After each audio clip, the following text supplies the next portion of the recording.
Conta pra gente aí do Brasil. Aqui no curso de Urubá, aprendi muitas coisas, certo, que eu não sabia.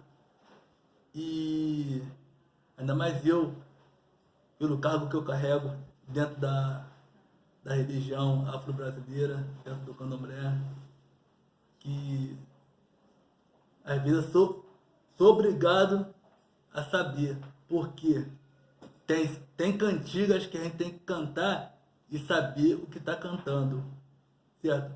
Porque tem muitos que cantam, mas não sabem o que está cantando, traduzindo ali o que está cantando.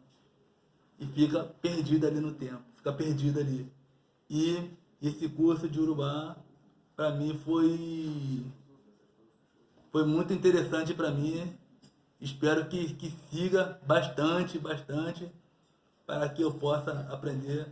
Agradeço muito o professor Nan por ter me acolhido, a Marli também que me indicou ao Onan, que agradeço muito, só tenho a agradecer a todos vocês também aqui e também conhecidos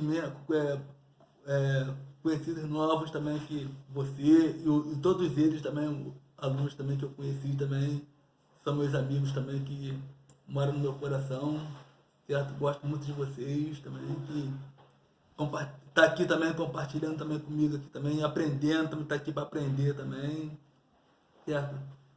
É isso aí que eu tenho a dizer para vocês.